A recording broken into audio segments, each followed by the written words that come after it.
am Glaucia Rosas, co-founder and director at the EduTech Alliance. In this series of interviews, I am talking with key figures on the international EduTech scene to get their perspectives on how schools can really get themselves on track with their education technology.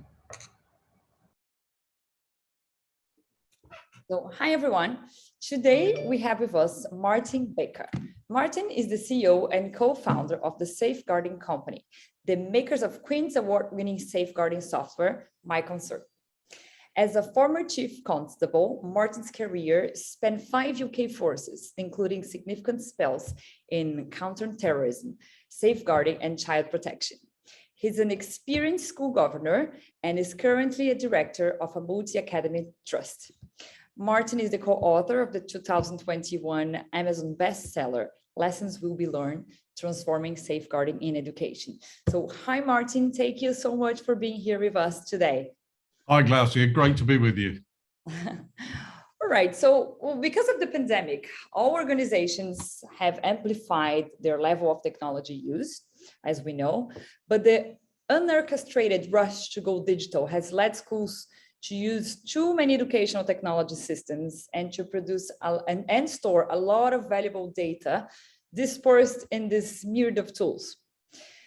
We know that student data is highly sensitive and therefore it's very attractive for bad actors in the cyber world. So the education sector is now a top target for ransomware attacks. The Safeguarding Company, you have always supported schools on their safeguarding issues.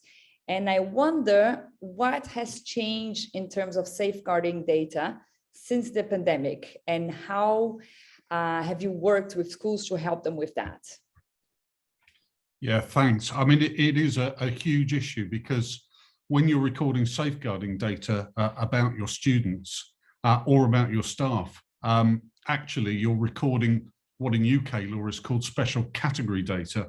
It's the most sensitive data quite often about people's physical and mental health, as well as other issues, non-academic needs that might be affecting their ability to thrive and to learn. So it is the most sensitive of data. And obviously, depending on your student body, you may also have students who have a public profile through their family and so forth. So it really is incredibly sensitive and at times, obviously, for bad actors, incredibly useful. So it's really important for any educational setting to be clear about its information management strategy to begin with. Actually, what data are they going to collect and why are they going to collect it and what purpose are they going to use it for? And that's a really important part, whether it's safeguarding or any other collection of data for an educational establishment. Is critical to know what you're going to do with it. It is a huge strategic asset to you. Your information ought to be driving improvement activity, demonstrating results, protecting your students, protecting your staff. So it's incredibly important to begin with to make sure that you're clear about the use you're going to make of the information that you're collecting. And that could be all kinds of uses around identifying trends, being able to put in preemptive early help to protect students when a concern arises from stopping it to escalate. So it is a key part of your overall strategy, is your information management strategy should be driving your decisions, not the other way around.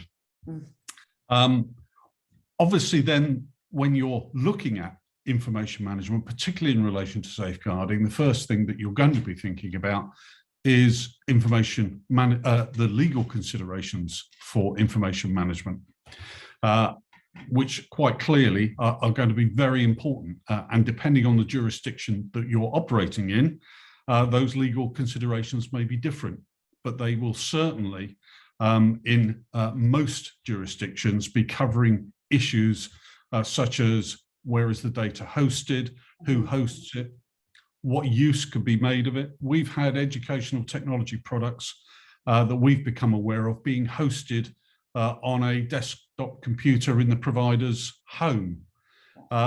So you know, in terms of the legal considerations, there are some real issues to make sure that you understand the legal environment in which you're operating.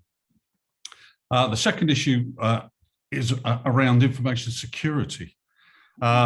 Whenever you're thinking about adopting any technology product in education, you really need to be thinking about the organizational issues around your readiness to start using this data. And there's a deep issue around the culture of your organization that you really need to look at in terms of actually how are you going to use this data. Then there's the issue of systems, networks, the actual security that you apply to those networks. And finally, the human factor, actually the people using and having access to the information, are they properly trained? Are you able to monitor people's use of the data? So some big considerations around security. And then finally, the whole issue of information sharing. Who might you want to share this information with, particularly outside your organization, and what are the processes for doing that? And do they match the legal considerations and your operational requirements? So there's a lot to think about, but it's really, really important to nail those things down. No, definitely. And it's a lot of change because, as I mentioned, the school's gone digital, though they are now having to think about issues that they hadn't thought before. And in your book, you mentioned the safeguarding mindset of school leaders. What were the challenges that you had to overcome in customizing what you previously had to offer to schools over the past 100 years in terms of safeguarding to this new situation where all the schools have gone totally digital? It's really interesting because there's the mindset around the use of technology, but also the mindset towards safeguarding. So in terms of the use of technology, certainly when we started up in 2014, many schools were wedded to paper records. They thought that they were more secure than having a solution hosted in the cloud. And over time, it's been really interesting to us to see how that mindset has shifted, where people realize that not only is paper insecure, in practical terms, it's very difficult because the only person that can read it is the person holding the piece of paper. So actually, whether you're operating internally with a team of you trying to manage a situation, or whether you're working with somebody externally, there is no doubt that a technology solution will be far more efficient in terms of what you're seeking to achieve, and also present you with far more opportunities, for example, to analyze the data than a lot of paper files locked up in a filing cabinet. We onboarded a school who digitized their records into My Concern. And thankfully, because the week after those paper records, during the school holiday, there was a fire in the school and they were all destroyed. So there are some real, practical considerations, operational considerations around using that data and making sure that it's in a safe and secure platform, but you can be far more efficient and more effective. The other issue we came up against was the very different attitudes towards safeguarding, what we call the safeguarding mindset. We really found people who, we looked at it in terms of, so what is their attitude towards safeguarding and what's their level of engagement with safeguarding? And we came across people, and sadly still do, in outright denial. We don't have a safeguarding problem. Everyone's safe, everyone's happy, and we really don't need to worry about that at all. Then we found people who were really interested in safeguarding, but purely from a compliance point of view. They know that they're going to get inspected by a particular inspection body, so they wanted to have their ducks in a row when it came to inspection. But actually, their engagement didn't go far beyond compliance and making sure they get evidence that. Then we had a group of educators who were really engaged with responding really well when safeguarding issues happened.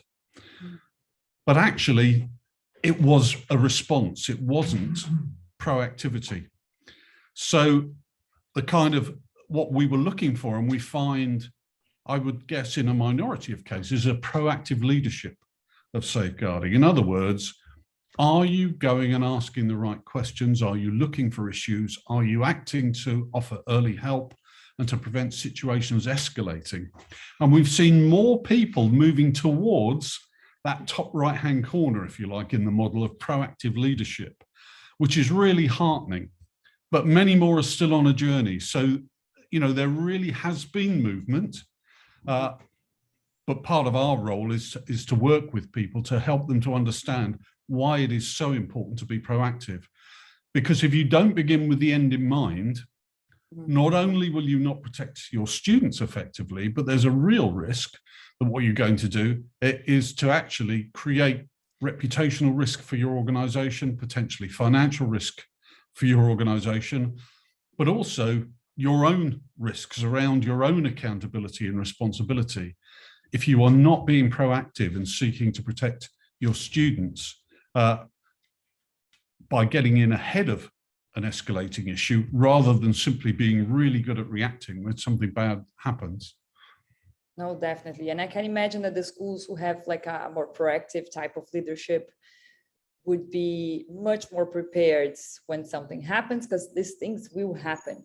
I think we have, like in a parallel, we have the same at the EduTech Alliance, we also have the same feeling. We have schools that are very proactive and, you know, ready to, they're preparing for the next 5 years and thinking, you know, how we're gonna respond to challenges that are not even here yet.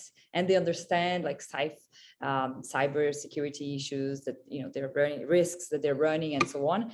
And we also have other schools that think, you know, that's not really a big matter. That is not, and I just have to make sure I have the basic education technology infrastructure in place. But actually, when something happens, like COVID, for instance, or even something shorter, like a cyber attack, for instance, the ones who have, you know, the leadership who is prepared do much better than the ones who are just reacting. So then they don't have to rush to fix any issues. Completely, absolutely. So, well, in terms of information management and safeguarding, there are now data protection laws to regulate the collection, flow, and use of data in the school. You have mentioned this during the interview already, but how does it affect the safeguarding policies that were in place already, this new data protection laws? Yeah, I mean, it really means that you have to have very clear roles in your institution and be very clear about what the rules are around things like information sharing. So in terms of the legislation itself, you start off with, well, what are the requirements? Am I clear about the requirements? Do I know what they are?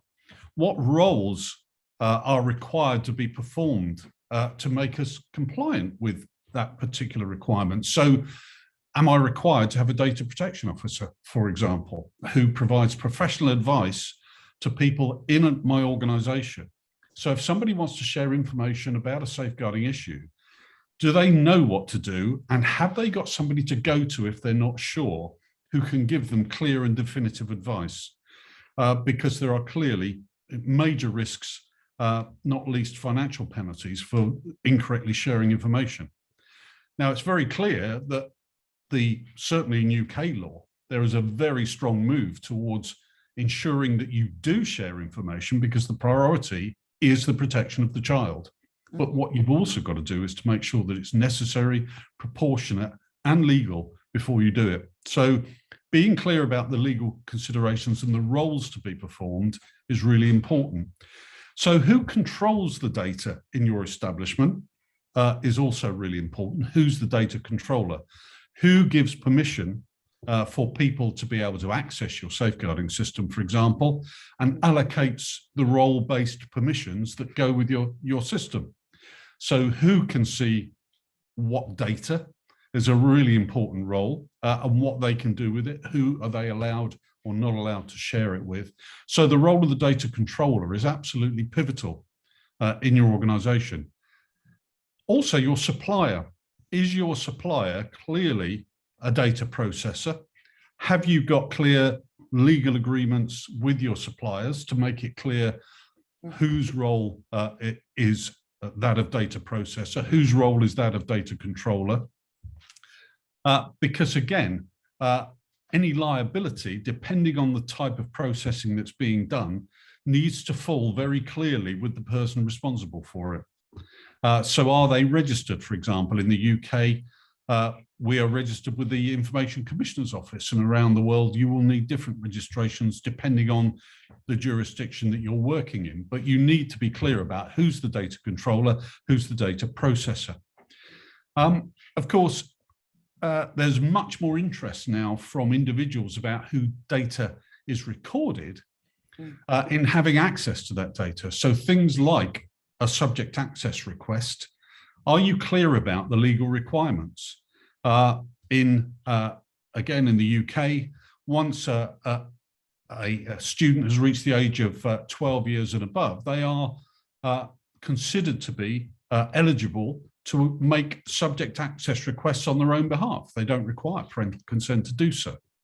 So really important, again, that you're clear about if somebody asks for data from your system, are you clear about the responsibilities in relation to subject access so that you can make sure that those legal considerations are followed. So that whole issue of around the legal environment is really, really important when you're handling data, and particularly safeguarding data because of its sensitivity. No, this is all wonderful, and I can imagine how much more work you have added because of this, data protection laws and increased use of technology. And what's interesting is, of course, all of these legal considerations apply to paper records too. Yeah. Mm-hmm. And that's where, unfortunately, some education establishments get themselves confused because they think it's only as a result of the technology that I have to now follow these rules. Mm-hmm. Actually, you have to follow them in relation to any paper records that you keep too. And it's because they're paper records, it can be extremely difficult to pull together the information, for example, that you need to disclose to somebody as a result of a subject access request. So it's a requirement on any record keeping, any personal data, whether it's kept in a technology system or whether it's on paper. And actually the technology makes it far more efficient and of course creates the audit trails that makes it absolutely clear that your data has been recorded in a proper fashion, it's been kept, nothing's been deleted that shouldn't have been deleted. Pieces of paper can go through the shredder. Far more difficult with the technology system to actually be insecure with your use of data. So we're on a journey again with the understanding about data protection rules. They apply to every record. No, definitely. And this is a very serious topic, and it involves culture change from the whole organization. So can you help schools with some tips on where to start in terms of information security? Yeah, for sure. I mean, there's three kind of layers to this, I guess. There's organizational readiness. Then there's the actual physical security of networks, systems, and devices. And then there's the human factor. Now, the organizational readiness piece is very much based in culture. It really is based on, do people see your information as an important strategic asset that belongs to your organization? You've actually spent probably a lot of money in collecting that data. So do you then leverage that data as an organization to demonstrate outcomes, whether that's harm prevention, whether it's increasing educational outcomes? Are you actually using and leveraging that data? And is that the culture of your organization, that you actually value the data that you gather? There's also the issue about people's attitude towards using data in a proactive way rather than letting it sit somewhere in the organization, and making sure that your organization understands how it can help you and support you in supporting not only the non-academic needs of your students, but also where it can re-engage students with learning and with outcomes, because you're able to demonstrate how you've used data to achieve those better outcomes. When it comes to the systems and networks, then you really need to be asking yourself, so where's my data hosted? Who am I asking to host it? Where is it physically hosted? Are the data centers resilient? In other words, we're not going to have a situation where it is on one set of servers somewhere and somebody digs a cable up outside and the whole thing goes down on you. So is it resilient? Can I get it 24/7? Can I make sure that my provider has got the right level of security themselves? So the data center might have a security accreditation of some sort, but actually has your supplier got a security accreditation? So ISO 27001, for example. Do you understand what those accreditations mean? So Cyber Essentials, which is a UK government scheme, is an interesting one. Cyber Essentials, the basic Cyber Essentials, is effectively a form-filling exercise where an independent person kind of marks your homework, but they don't actually test what you've said beyond what you've submitted. Whereas Cyber Essentials Plus does require external accreditation and testing of what you've said you have in place. So it's important for you to understand the difference in these accreditations so that you know what you're getting.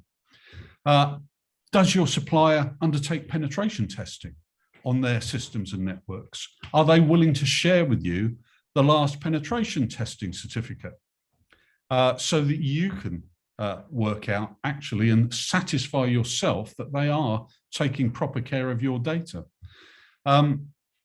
So there are a number of different ways that you ought to be putting in place those questions, both of your supplier, but also of your own systems and networks. So what have we done in respect of our own devices to make sure that people can't get onto our network or onto our devices without the proper credentials? And we're satisfied ourselves as an educator that we've got things in place that will stop bad actors accessing our systems and our networks. And then, of course, it comes to the human factor. You know, what training and development have your staff got in terms of information security? And of course, this goes right back to the culture of your organization. Do your staff really understand and value and protect the information that you have? Do their working practices actually bear out the fact that they are following your procedures? You can put lots of controls in place, but there comes a point where too much control means that people can't do their job. So you do have to rely on people and trust them not to disclose things that they shouldn't be disclosing, for example. Have you been through a period, are you able to monitor, for example, people's use of data centrally? Can you actually check that people are using it for your stated purposes, your legal purposes as an organization? So there are a number of considerations at the organizational level, at the system and network level, and also at the human level, where you really do need to look at information security in the round and make sure you've got all those bases covered. No, definitely. So all great tips, but I see that it's so complex that it should be all part of a big strategy in the organization, something that should be really taught out by not the IT department or the safeguarding lead, but the whole leadership of the school together, because this is obviously a business issue. It's not anymore like the safeguarding lead issue alone. So this is all very important, and we could talk over this for hours, but I would like to thank you very much for helping us clarify digital safeguarding, and we hope to get you again on an interview to share more of your experience and your knowledge on the topic. Thank you so much, Martin. It's a great pleasure to talk about it forever. So thank you very much indeed.